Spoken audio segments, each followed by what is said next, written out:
today? Apa kabar kalian semuanya? Apakah kalian baik-baik saja? Semoga kalian baik-baik saja walaupun dalam keadaan pandemi, dan juga jangan lupa untuk mematuhi protokol kesehatan seperti memakai masker, mencuci tangan dengan air yang mengalir atau menggunakan hand sanitizer, menjaga jarak dan menghindari kerumunan. Baiklah, untuk pertemuan kedua kali ini, sebelum kita memulai pelajaran, marilah kita membaca ayat Al-Basmalah. Bismillahirrahmanirrahim. Oke, pertemuan kedua membahas tentang generic structure and language feature.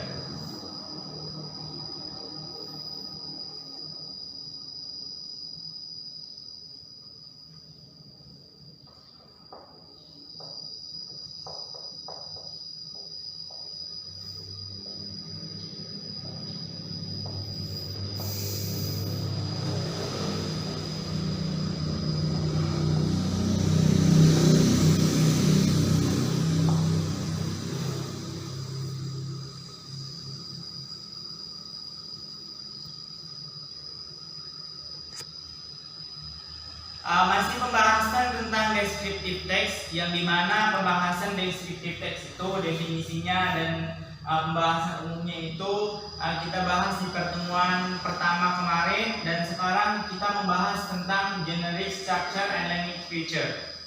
Oke, yang pertama yaitu tentang generic structure.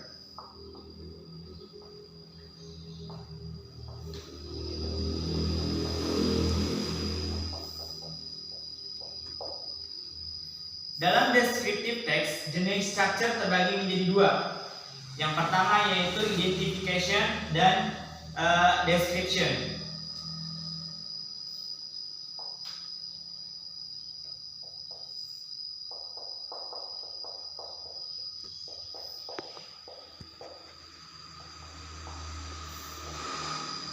Sorry.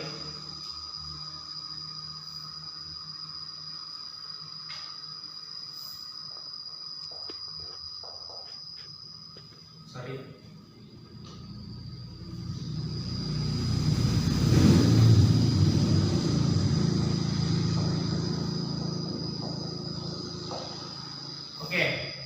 Yang pertama yaitu tentang identification. What is identification? Identification is part of paragraph of descriptive text which tell the topic or the topic and characteristic that should be described. Yaitu maksudnya yaitu di mana part of paragraph, bagian paragraf yang membahas tentang topik dan karakter dari sebuah teks descriptive text, yang dimana identifikasi itu yang akan kita definisikan. Jadi bahasa kitanya itu pembahasan umumnya dari descriptive text. Nah, identification ini biasanya terdapat di paragraf pertama, yang dimana paragraf pertama biasanya pembahasan umum dari descriptive text, dari tempat yang akan kita deskripsikan. Jadi pembahasan umumnya dari tempat yang akan kita deskripsikan itu terdapat di paragraf pertama. Paragraf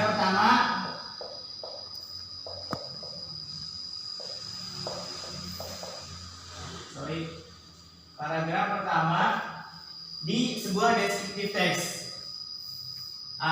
Dan ini pembahasannya pembahasan umum, membahas umum dari tempat atau orang atau benda atau hewan yang akan kita deskripsikan.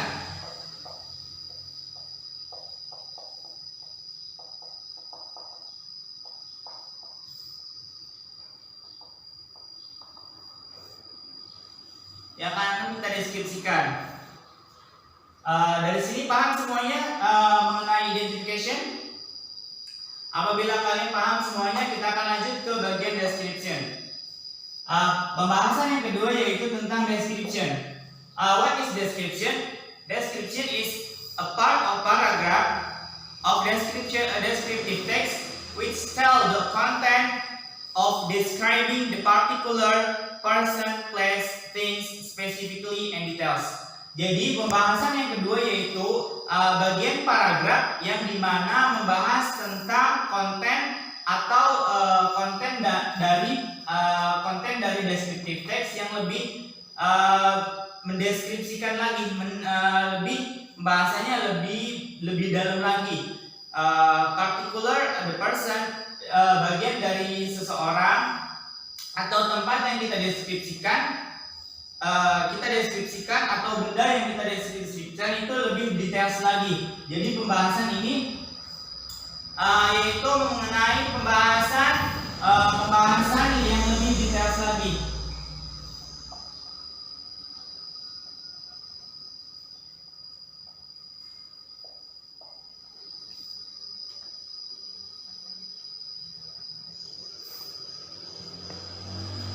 Details dari descriptive text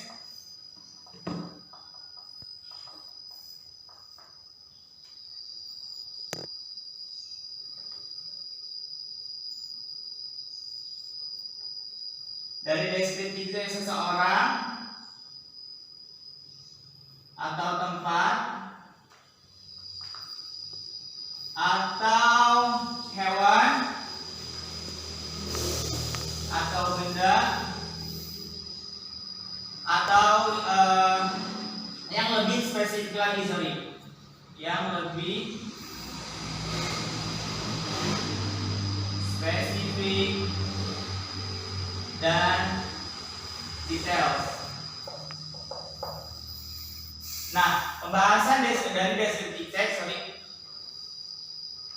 pembahasan dari descriptive text yang kita deskripsikan yaitu mengenai seseorang, tempat, hewan, benda atau hewan atau benda yang lebih spesifik dan lebih detail lagi. Jadi kalau bahasa kitanya itu ya kalau misalnya paragraf pertama dari descriptive text, misalnya ini kertas ya, ini judulnya, dan ini descriptive textnya gitu. Ini teks descriptive text. Nah, bagian pertama, misalnya ini paragraf pertama itu mengenai bagian umumnya, bagian umum dari tempat misalnya.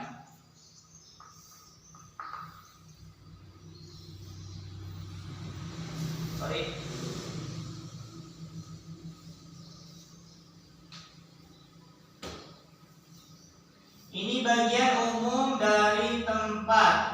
Misalnya ini paragraf pertama, bagian umum dari tempat ya. Kita mendeskripsikan tempat misalnya. Nah, ini bagian umum dari tempatnya. Yang paragraf kedua dan ketiga ya, description itu pembahasan di paragraf kedua, ketiga, keempat dan seterusnya.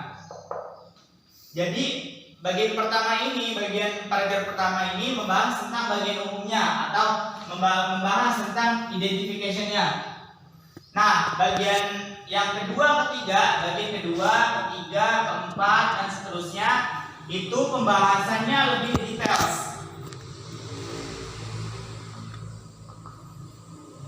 dan lebih spesifik. Nah, ini paragraf ini pembahasannya yang lebih detail dan lebih spesifik lagi. Itu pembahasan ini maksudnya yaitu dari identification. Nah, oke, sekarang pembahasan yang kedua yaitu tentang language feature.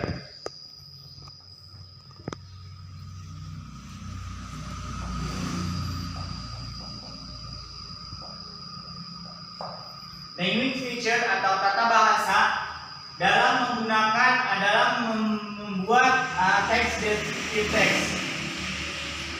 Jadi kalau misalnya kita membuat descriptive text itu ada tata bahasanya, yaitu yang pertama yaitu membahas tentang spesifik partisipan. Language feature dari descriptive text yang pertama yaitu spesifik partisipan.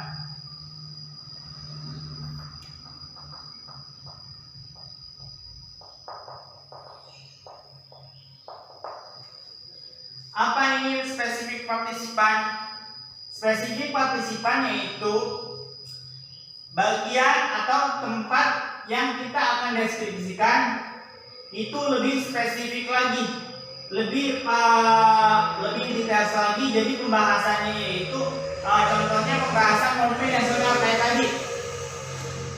Monumen nasional pembahasan kita akan deskripsikan monumen nasional. Nah, pembahasan monumen nasional itu tidak meluas kemana-mana, tidak bercabang. Misalnya kita mendeskripsikan Monas ya. Nah, kan Monas kan luas ya, Monas itu luas. Kemudian kita misalnya contohnya di sekitaran Monas, misalnya kita membahas di sekitaran Monas, misalnya ini Monas. Kita membahas tidak di Monas saja, misalnya kita membahasnya di samping Monas, di gerbang bagian barat misalnya, gerbang bagian barat. Misalnya ada Masjid Istiqlal misalnya, Masjid Istiqlal. Nah, kita tidak boleh membahas Masjid Istiqlal.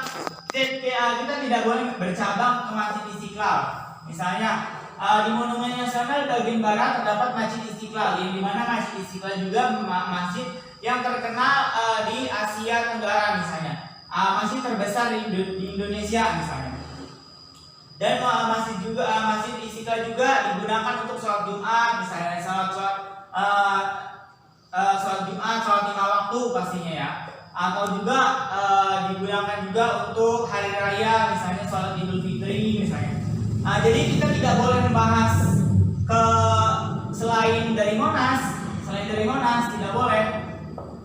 Jadi tidak boleh membahas tentang Masjid Istiqlal, atau enggak bagian misalnya samping Masjid Istiqlal misalnya ada gereja misalnya, di samping gereja juga misalnya, di depan Masjid Istiqlal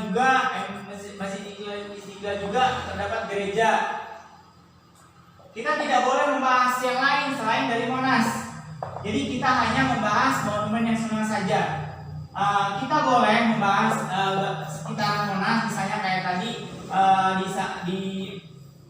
di sekitaran Monas terdapat taman misalnya. Nah, hanya bagian kecilnya saja, hanya bagian kecil dari Monas aja, dari bagian taman tersebut saja. Misalnya tadi dilengkapi dengan taman, jadi pembahasan taman ini hanya sedikit saja, tidak boleh lebih meluas lagi, tidak boleh lebih luas, pembahasannya tidak bercabang kemana-mana gitu. Jadi hanya ke Monas, yang terpenting itu hanya Monas misalnya. Atau contoh lain misalnya kita mendeskripsikan Pantai Carita, Pantai Anyer. Misalnya kita Pantai Anyer. Nah, misalnya Pantai Anyer kan banyak ya. Misalnya kita mendeskripsikan Pantai Anyer di Carita. Nah, Pantai Carita ini kita deskripsikan, misalnya masuk tiketnya misalnya 5.000, kemudian misalnya kita jelaskan juga jalan menuju Pantai Carita itu kayak gimana, dari mana ke mana, terus kemudian tempatnya itu cocok misalnya Instagramable buat tambah feed Instagram misalnya, buat private juga bisa misalnya. Nah, kita misalnya pembahasannya bercabang lagi. Di samping pantai itu terdapat pantai Sambolo misalnya. Pantai Sambolo. Nah, Pantai Sambolo misalnya contohnya misalnya itu Pantai Sambolo itu terkenal dengan angkernya, karena setiap tahun pasti ada aja yang tenggelam, 1 atau 2 orang misalnya, 2 orang korban yang tidak ditemukan misalnya. Nah, ini Pantai Sambolo ini tidak boleh dibahas. Jadi tidak boleh dibahas karena kita mendeskripsikan Pantai Carita gitu. Jadi kita hanya mendeskripsikan hanya cerita saja, Pantai Carita saja.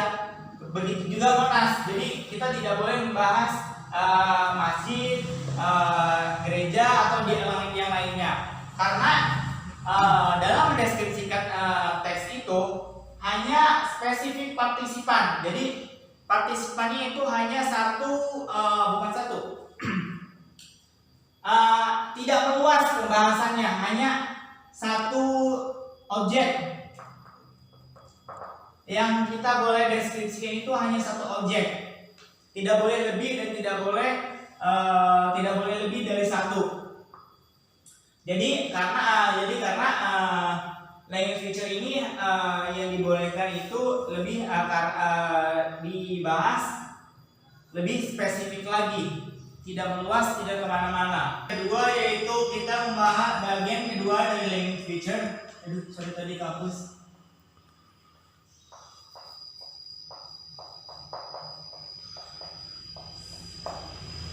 Yang kedua yaitu tentang adjektif.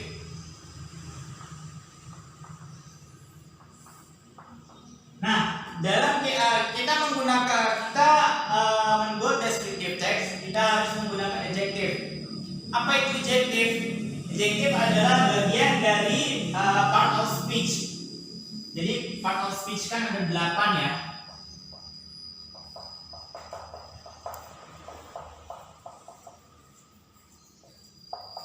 Part of speech itu ada 8. Nah, jadi adjektif ini adalah salah satu dari bagian dari part of speech. Apa itu maksudnya? Apa itu definisi dari adjektif? Adjektif adalah kata sifat yang digunakan untuk mendeskripsikan kata benda, mendeskripsikan untuk noun and pronoun. Jadi adjektif adalah kata sifat,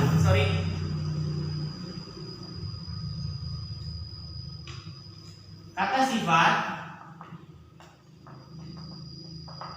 yang mendeskripsikan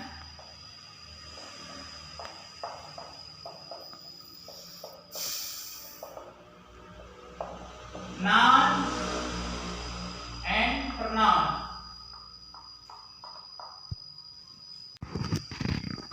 Noun and pronoun. Jadi noun ini adalah kata benda ya.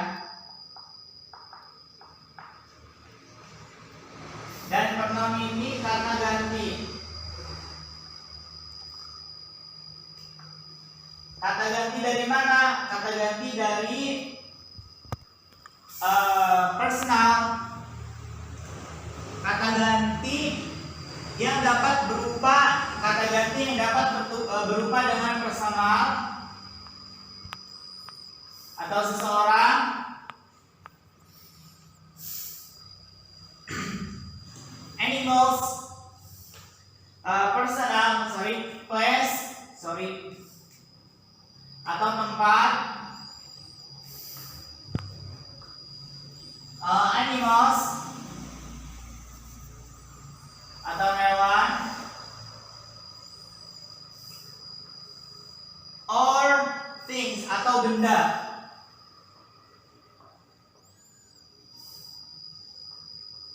Nah, contohnya apa? Contohnya cute, the example cute, so bright,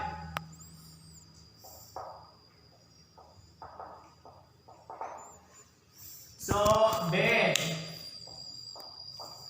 Kemudian young, dark, hot. Nah, ini adalah contoh dari adjektif, kata sifat. Oke, pembahasan yang kedua yang selanjutnya yaitu function of adjective. Function of adjective itu ada dua, yaitu yang pertama itu membahas tentang adjective possession. What is adjective possession? Adjective possession terdapat ada 3 bagian, yaitu atributif, postpositif, predikatif. Apa itu atributif? Atributif adalah adjektif yang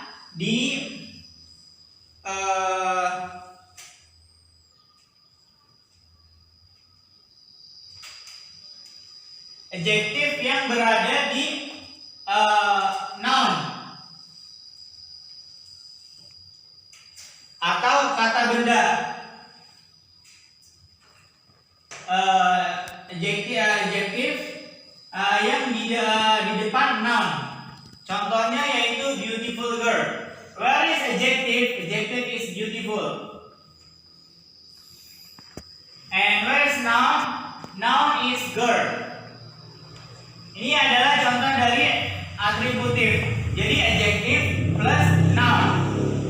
Contohnya beautiful girl. Yang kedua yaitu post positif. Post positif yaitu adjektif yang dimana di depannya itu ada noun tanpa linking verb.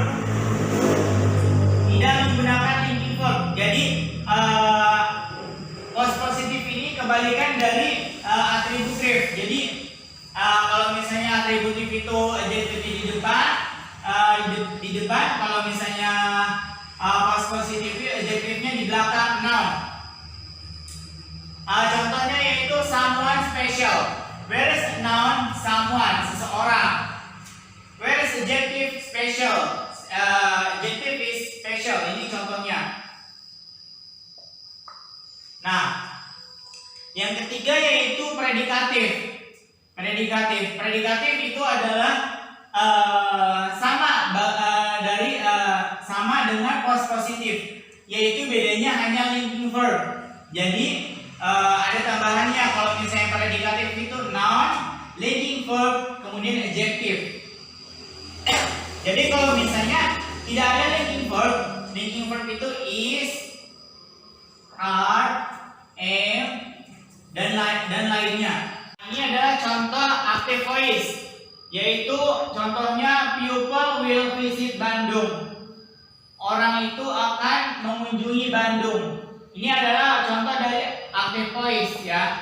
Nah, ini adalah contoh dari active voice kita ke passive voice, yaitu contohnya Bandung will be visited. No, lihat di sini ada ed. Visit, ed. Nah, kalau misalnya active voice tidak ada ed-nya, hanya ini kalimat aktif, kalimat asli. Nah, kita pasifin menjadi ed di sini. Jadi Bandung will be visited by pupil. Sampai sini paham ya? Language feature yang terakhir yaitu action verb. What is action verb? Action verb is verb. Jadi action verb itu adalah aksi dari kata kerja. Jadi kata kerja yang dimana kata kerja ini maksudnya yaitu aksi dari kata kerja. Contohnya jam, kemudian run, walk, dan masih banyak lagi. Action verb terbagi menjadi dua types of action verb. Ada dua, yaitu transitive and intransitive. Transitive verb action, and intransitive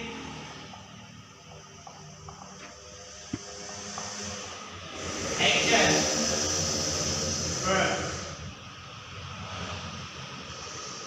Transitive maksudnya yaitu action verb yang dimana tidak membutuhkan. Transitive yaitu action verb kata kerja yang dimana harus diikuti oleh objek. Misalnya I send a letter. Saya mengirim surat. Apabila ini adalah action verbnya, action verb transitifnya. Kalau misalnya kita mengirim tidak ada objeknya, itu kita tidak menjadi kalimat yang lengkap atau tidak jelas. I send tidak ada objeknya misalnya. I send, saya mengirim apa ini? Saya mengirim surat, atau saya mengirim paket, atau saya mengirim apa gitu kan? Kalau misalnya ditambah, jadi diwajibkan untuk ditambahkan objektif. Jadi I sent a letter. Saya mengirim surat. Oh, berarti saya mengirim surat gitu kan. Jadi kata kerjanya menjadi jelas. Kalau misalnya intransitif, yaitu tidak menggunakan objek. Jadi kebalikannya, kalau misalnya transitif ini menggunakan objek, kalau misalnya ini tidak perlu menggunakan objek. Misalnya contohnya I run at morning. Nah, ini adalah action verbnya, transitif, intransitif action verbnya. Yaitu I run at morning. Saya berlari di pagi hari. Kalau misalnya tidak ada at morning ini juga tidak masalah gitu kan. Saya berlari misalnya. Nah, ini udah menjadi kalimat yang jelas gitu loh. Nah, ini adalah type of action verb. The conclusion of our material today, kesimpulan dari materi kita pada hari ini yaitu dalam menggunakan membuat descriptive text harus menggunakan ada dua, generic structure dan language feature. Dalam menggunakan generic structure itu ada dua, yaitu identification dan description. Kemudian language feature-nya tata bahasanya yaitu ada 4, yaitu pertama spesifik, adjective, yang kedua, kemudian yang ketiga simple present, yang keempat action verb. Ya, mungkin cukup sekian pembahasan dari saya. Semoga kalian bisa membuat descriptive text yang sudah saya jelaskan, yaitu pembahasannya. Mungkin cukup sekian pembahasan dari saya. Apabila ada kesalahan atau ketidakpahaman atas penjelasan yang saya jelaskan, saya mohon maaf. Wabillahi taufiq wal hidayah. Wassalamualaikum warahmatullahi wabarakatuh.